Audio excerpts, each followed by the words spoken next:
Welcome to the Korea Society's video series, Author Talks.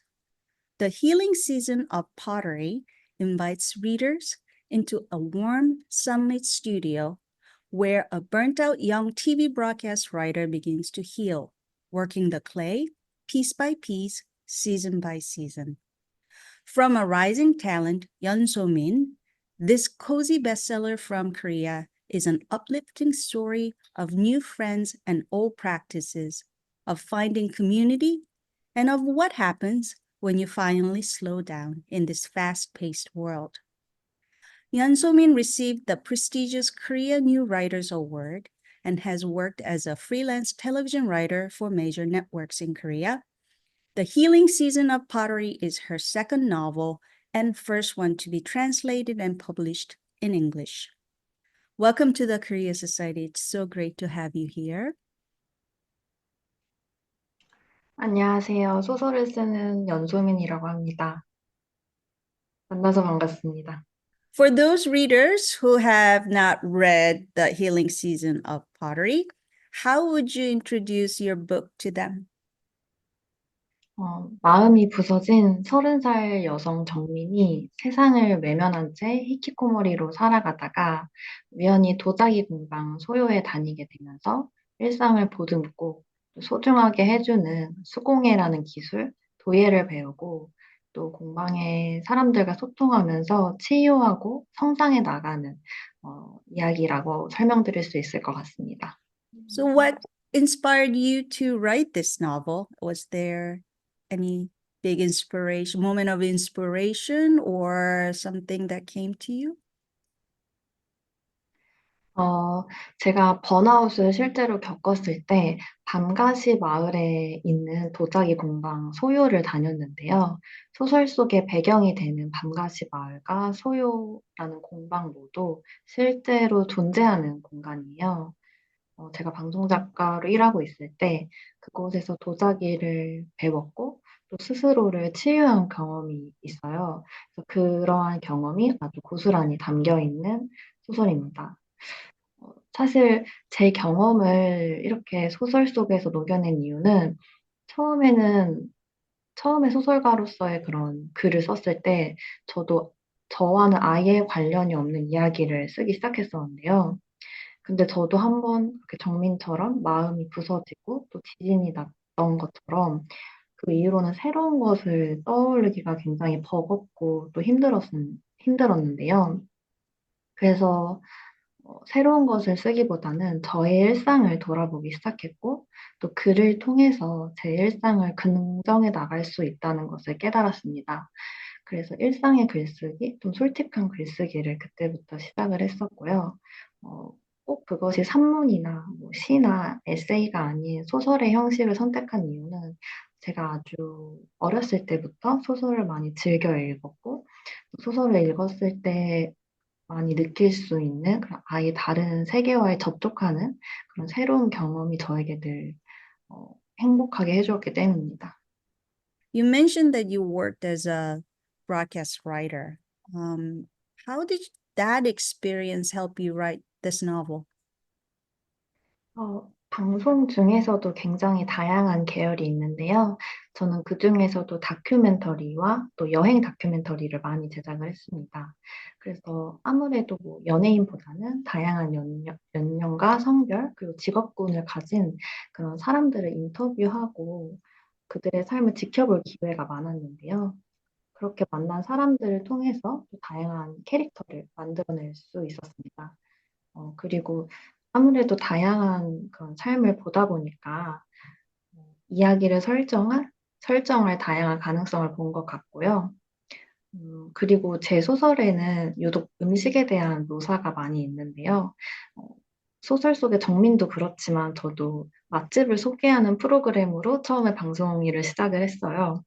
그렇다 보니까 저희 프로그램에서는 시청자들이 먹어보지 않았지만 오로지 영상과 나레이션의 설명만으로 그 음식에 대해서 설득이 되어야 되는데요. 그렇게 음식의 맛을 자세히 표현하고 또 오감을 자극하는 나레이션을 많이 쓰다 보니까 그러한 습관들, 하나의 버릇 같은 것들이 소설 속에서도 좀 고스란히 드러나는 게 아닐까 싶습니다. You mentioned that you yourself experienced the burnout after working as a television writer, then went to a pottery studio where you started to recover while working with clay. Did you have any challenges writing fiction based on your own experience, or was that actually liberating for you? 어, 사실 굵직한 설정 빼고는 소설이니만큼 허구의 이야기이긴 하는데요. 그래도 그런 영감의 원천들이 전부 일상에서 나온 이야기인 만큼 이렇게 일상을 세밀하게 가공하는 데 많은 어려움이 있었어요. 특히나 전에는 써본 적이 없는 그런 솔직한 글쓰기의 형식이었기 때문에 스킬도 스킬이지만 나의 일상을 담았다는 점 자체에서 오는 걱정이 가장 컸던 것 같아요. 특히 이 소설은 저와의 거리감이 무척 가깝다고 할 수 있는데요. 이 밤가시 마을은 제가 어렸을 때부터 봐왔던 너무나 익숙한 장소이고 자주 산책하고 거닐었던 동네인 만큼 그 소설 속의 전경들이 전부 제 머릿속에 있어요. 그렇다 보니까 이 소설 속 이야기가 또 인물들이 너무나 나의 일상 이야기 같았던 거예요. 그런데 사람들이 이러한 나의 일상에 대해 과연 긍정해 주고 또 공감해 줄 수 있을지가 그 점에서 많은 걱정을 했던 것 같고 그 걱정이 저의 글을 자주 멈추게 했던 것 같습니다. 그래서 그렇게 어려움에 마주쳤을 때마다 일상의 고귀함에 대해서 많이 생각을 했던 것 같고요. 사실 제가 이 소설을 쓴 이유는 누군가의 일상도 다 반짝반짝하게 좀 빛날 수 있다는 걸 말해주고 싶어서 이 소설을 시작한 건데요. 그런데 나의 일상을 이 글을 쓰는 작가인 나의 일상을 먼저 긍정하지 않다면 이 소설은 힘을 잃고 말 거라는 것을 어느 순간 깨닫고 그런 저의 사소한 걱정들은 이렇게 좀 날아가게 됐던 것 같아요. 그리고 또 해방감에 대해서 말씀을 해주셨는데 해방감이라는 단어가 좀 좋은 것 같아요. 어, 삶이 다양한 방향으로 뻗어나갈 수 있다는 가능성에 대해서 사실 늘 알고 있다고 믿어 의심치 않다고 생각을 하고 있는데요. 그렇지만 저희가 일상의 과업들을 또 수행해 나가면서 뭐 회사를 다니고 사람들을 만나고 계속해서 일을 하다 보면은 그 말을 내가 잘 모르고 있다는 느낌이 들 때가 있어요. 나의 일상 속에 완전히 갇혀 있다는 느낌이 들 때가 있는데요. 이 소설을 쓰면서 정말 '아 맞아. 삶은 정말 다양하고 무한한 가능성을 품고 있어.'라는 확신이 다시금 들었고 이 문장을 내가 정말 가슴 깊이 이해하고 있고 '피부에 깊이 와닿고 있구나.'라는 거를 다시 한번 알 수 있었습니다. What did you learn from working with clay and making pottery? What did you want to tell the readers about that act of making pottery? 음. 사실 도예라는 거는 굉장히 긴 과정을 거치는데요. 흙 뭉텅이에서 만들고 싶은 모양을 내고 그걸 또 예쁘게 다듬고 건조시키고 높은 온도에 두 번의 가마를 떼야 하고요. 그 과정 속에서 정말 한시도 눈을 뗄 수가 없을 만큼 많은 정성을 들여야 하는데요. 거기서 조금이라도 놓치게 되면 뭐 가마에서 터진다거나 아니면 모양이 어그러진다거나 아예 예상치 못한 결과를 낼 수도 있는 작업인데요. 저는 이 도예라는 것을 통해서 어 정성에 대해서 말하고 싶었습니다. 생각해 보면 저는 평범한 한국인답게 입시나 제가 해야 하는 일들, 뭐 취업, 업무 등 성과에는 무척 노력을 들였고 또 정성을 들였어요. 하지만 막상 그 일을 전부 행하고 있는 주체인 저라는 사람에게는 아무런 관심도 주지 않았더라고요. 그래서 '일상에 정성을 들인다고 들여야 할 때이지 않을까.'라는 그런 경각심이 들었고요. 그런 일상에 정성을 들인다고 했을 때 또 다양한 방법이 있을 수 있을 것 같아요. 뭐 예를 들면 잘 자고 잘 일어나고 또 취미 생활을 한다거나 아니면 적절히 운동을 하고 수다나 요리도 할 수 있겠는데요. 그런 게 저에게는 되게 사소한 거지만 제철 과일과 빵 그리고 커피를 마시는 거인데요. 그렇다 보니까 아주 자연스럽게 식기, 그런 부엌 용기에 관심이 많아졌어요. 특히 당시에는 굉장히 과로에 시달리면서 하루에 커피를 3잔 그 이상도 마실 정도였는데요. 어, 그러면서 내가 매일 가장 많이 쓰는 물건인 컵과 그런 식기를 내가 직접 만들어 보고 싶어졌어요. 그래서 내가 만든 그런 물건들, 내가 그렇게 정성을 들여 만든 물건들과 수공예품을 통해서 나의 일상을 꾸려나가 보고 싶었던 것 같습니다. 그래서 제가 그때 느꼈던 감정들과 일상에 정성을 들인다는 느낌이 어떤 것인지 저의 소설을 통해서 독자들에게도 전달을 하고 싶었습니다. 지금 뒤에 있는 게 작가님이 만드신 건가요? 아, 네, 맞습니다. You mentioned that there was really a studio named Soyo where you made pottery. The studio Jungmin in the novel joins is also called Soyo, which has a lot of different meanings in Korean. So why did you decide to keep that name? And what did that word mean to you? And did it change as you were writing this novel? 말씀해 주셨다시피 소요는 실제 공방의 이름이고요. 사실 처음에는 공방의 이름 뜻을 몰랐어요. 제가 아는 소요라는 단어의 뜻은 한 가지였는데요. 그건 시간을 들인다는 뜻 한 가지였고요. 그래서 어느 날 이렇게 도자기를 만들다가 궁금해져서 이제 선생님께 여쭤봤어요. 그런데 이게 시간을 들인다는 의미가 아니라 그 가마에서 흙을 구워낸다라는 그런 하나의 도예 용어 중 하나더라고요. 근데 그 단어에 제가 너무 꽂힌 나머지 또 어학사전에도 검색을 해보니까 산책하다라는 그런 세 번째 뜻도 있더라고요. 근데 도예를 하고 시간을 들이고 또 산책을 하는 것이 당시에 제가 꽂혀 있던 세 가지 그 자체였어요. 도자기 공방이 저희 집에서 차로 가면 15분 만에도 도착하지만 걸어서 가면 그래도 30분은 넘게 걸어야 했는데요. 근데 날이 좋으면 가끔 공방까지 걸어서 산책하면서 갔고요. 그리고 공방에 정말 주말에 한 5시간도 넘게 있을 정도로 많은 시간을 들였고 또 그곳에서 도자기를 만들었습니다. 그러니까 공방을 가는 날의 제 하루는 소요라는 단어 그 자체였던 것인데요. 산책하고 시간 들이고 또 도자기를 만들고 그 세 가지 뜻이 전부 다르다고 느낄 수도 있지만 저에게는 그 공방에 갔던 날 하루 그 정말 저에게 위안이 되고 치유를 선물해 줬던 그 하루 자체가 저에게 소요라는 의미가 된 것 같습니다. And in your novel, characters listen to each other's stories in the studio.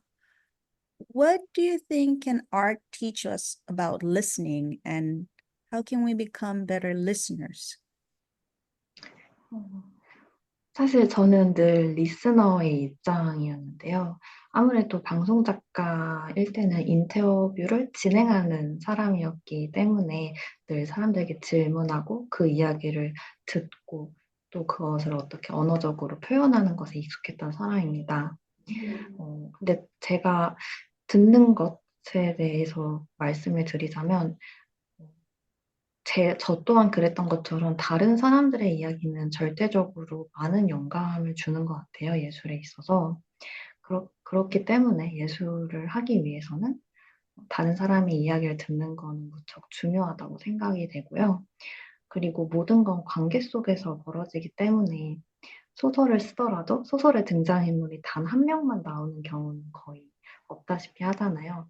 그래서 다른 사람들의 이야기를 듣고 그것에 통해서 또 관계에 대해서 생각해 보는 건 무척 중요하다고 생각을 합니다.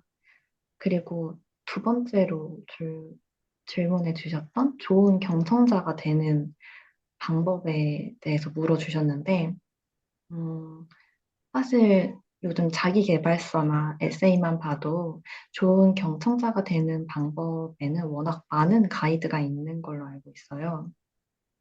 근데 저의 경우, 저의 방식에 대해서 짧게 말씀을 드리자면, 제가 생각했을 때는 먼저 좋은 말하기를 시작하면 자연스럽게 좋은 경청자가 되는 것 같다고 생각을 했어요.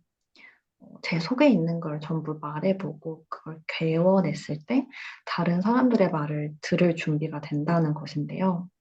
그러면 저도 그렇게 한번 스스로도 말을 해봤으니까 말하는 사람이 얼마나 큰 용기를 냈고 얼마나 애를 쓰고 있는지에 대해서 이해를 하게 되다 보니까 그 사람의 말에 더욱 귀 기울여 주게 될 것이라고 생각을 하고요.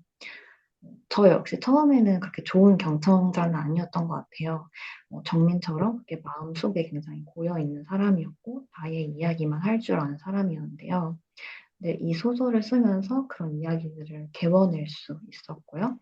또 해방감을 느끼면서 그제서야 다른 사람들의 이야기가 또 들리면서 좋은 경청자가 되기 위해 지금도 노력을 하고 있습니다. This healing novel trend is taking Korea by the storm, and many of them are also now being translated into English and other languages. Why do you think people are reacting so positively to this particular genre? 음, 이제 그만큼 많은 사람들이 일상 속에서 어려움을 겪고 있다라는 뜻으로 파악이 되는데요. 그리고 이러한 힐링 소설이 유행을 조금 유행처럼 유행이라고 해야 될지 그렇게 많이 읽히기 시작한 시점이 아무래도 코로나 이후라고 생각이 들고요. 너무나 평범했던 일상을 지켜나가는데도 이다지도 큰 힘이 든다는 것을 코로나가 저희에게 알려주었기 때문에 사람들이 일상을 되찾는 방법, 원래 일상이 나에게 주던 행복과 기쁨이 뭐였는지를 다시 곰곰이 생각해보는 계기가 되었던 것 같고요. 그래서 한편으로는 조금 씁쓸한 부분이긴 한데요. 그리고 아무래도 책을 읽는 인구가 많이 줄었기 때문에 조금 더 막 어렵다거나 그렇지 않고 우리의 일상을 조금 더 편하게 읽을 수 있는 이런 문학이 조금 더 선호되는 게 아닌가 저는 생각을 합니다. As a young person yourself, what issue or issues do you believe currently contribute the most to the everyday mental health struggles of Korean youth and young professionals? You just mentioned the pandemic. I'm sure that plays a big part. And do you think this prevalence of healing literature help raise awareness or reduce the stigma surrounding mental health in Korea? 음, 사실 한국의 젊은이들이 겪는 그런 정신 건강의 문제는 너무나 다양하다고 생각이 되지만 조금 크게 말하자면 제가 생각하기에는 사람들이 너무 한 가지 목표를 바라보고 있다고 생각이 돼요. 나의 옆 사람도 그 옆 사람도 또 그 옆 사람도 모두 같은 목표를 보고 있다라는 느낌을 저는 강하게 들었거든요.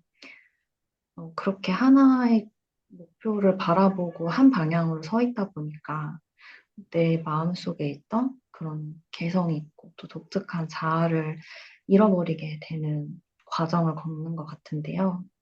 그러면서 되게 중요한 질문, 나에 대해서 질문하지 않았던 그런 것을 이미 마음이 다친 후에 한다는 것이 저는 가장 큰 문제라고 생각이 돼요. 저도 실제로 다른 사람들이 많이 가장 추구하는 것들, 높은 목표를 향해서 굉장히 달려왔었는데요.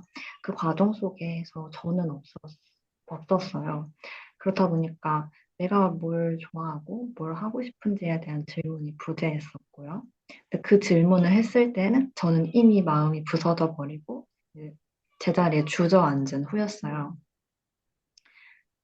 또 문학은 아무래도 사회를 반영하다 보니까 이 치유 문학이 음, 많은 사람에게 보급된 것 자체가 단순히 사람들의 취향 변화를 보여주는 게 아니라 정신 건강에 대한 또 인식을 높이고 이에 대한 다양한 해결책을 내놓는 하나의 그런 소통의 장을 만들 거라고 저도 조금 기대를 하고 있는 바입니다.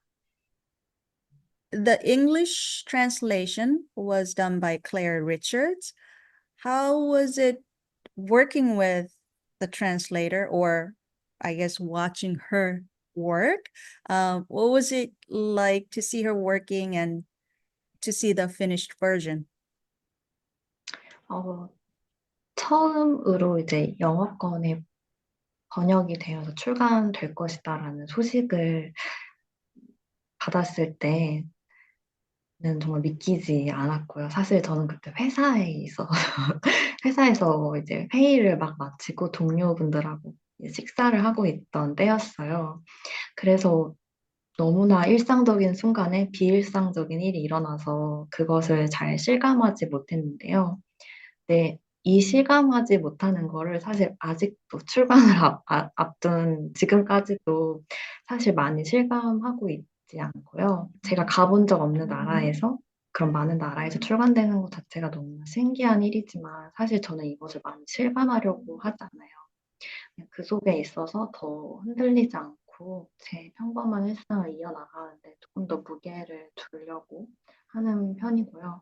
그리고 앞으로도 저는 이 소설이 첫 장편 소설인데 앞으로도 쓰고 싶은 이야기가 많고 또 쓰고 있는 이야기도 있기 때문에 거기에 집중하고 싶어서 조금 더 차분한 상태를 유지하려고 많이 노력을 했던 것 같습니다.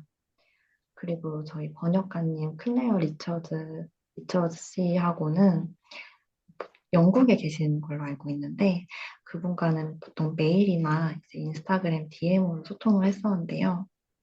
그러면서도 그 속에서도 정말 제 책을 깊이 있게, 저보다도 더 깊이 있게 읽어주셨다는 것을 느낄 수 있었고요. 그때 번역본을 먼저 받아봤어요. 출간되기 전에. 그러면서 이제 저의 뭐 병력 사항이라던가 그 본문들을 좀 대조하는 작업이 있었는데요. 제가 영어에 능숙하진 않지만 그래도 그분이 쓴 문장들을 보면서 이런 식으로 전달이 될 수 있구나. 그런 한국어가 줄 수 있는 따뜻함을 또 번역을 해서 이런 식으로 비슷하게 전달될 수 있다는 것에 대해서 굉장히 또 놀라웠고 또 그분께 또 감사하는 마음이 컸던 것 같습니다. 한국어의 그런 아름다움을 너무나 잘 알고 계시고 그걸 또 표현해 주시는 것 같아서요. Now you're gonna meet some new readers, especially English speaking and reading readers. Is there something you would like to say to them? 이 소설을 통해서 이제 영어권 독자분들과 만날 생각에 무척 기쁘고 또 기쁜 마음이고요. 우리는 이제 삶을 살면서 길을 잃을 수도 있고 또 마음이 부서질 수도 있고 세상을 또 외면하고 혼자 될 수도 있고 그 반대로 세상에게서 내쳐졌다고 느끼는 순간도 분명 있을 건데요. 그러나 그 끝에 우리의 선택이 조금 더 밝은 쪽으로 나아가면 좋겠다는 바람을 담아서 이 이야기를 썼습니다. 그러니 여러분의 일상이 그만큼 귀하고 사랑스럽다는 것을 의심하지 않았으면 좋겠고요. 이 책이 여러분의 일상에 하나의 쉼표를 찍어주면 좋겠습니다. The Healing Season of Pottery is available wherever books are sold. Thank you so much for joining us today. 감사합니다.